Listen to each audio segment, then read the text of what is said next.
is, what most of these ideas are. But it has to do very specifically with the notion of not making assumptions. And it's part of the Four Agreements, which is the Five Agreements. It's also a really cool book that I ultimately read. I used to just like the agreements, then I actually read the book. It's really cool. But anyway, the idea of not making assumptions, and because ultimately, I kind of take this position that I don't know why somebody does what they do unless I ask them. And if I ask them, and can ask them in the context of genuine curiosity, then I can find out why folks do what they do. And I'll tell you something, I don't know, my personal experience is that when I'm actually in conversation about somebody in the context of the things that they're doing, it's way less freaky, and it's way less scary, and it's way less weird. And I kind of stop thinking that people are acting inconsistently with their interests and start in the first place. And so, yeah, so I don't know. I just find it extremely useful.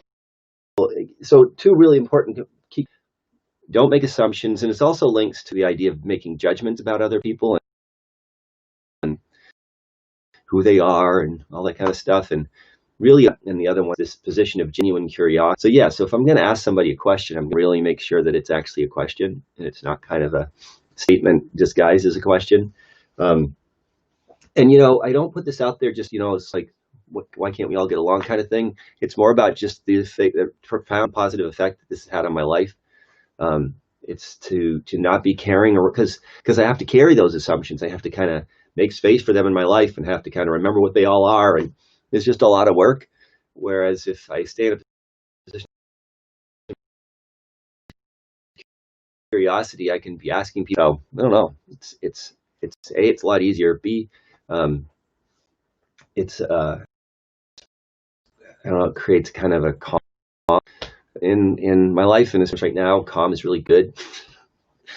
So anyway, just something to think about, moving away from assumptions and judgment as not the kind of judgment that keeps you from jumping off a cliff, but the kind of judgment that's about, assuming that you know something about somebody else, or that you can tell why people are doing what they're doing, or that you have some knowledge about other people. Once they've told you, once they've told you, then but without that, it's an assumption. So anyway, hope everybody's having a great day, and I'll be back tomorrow.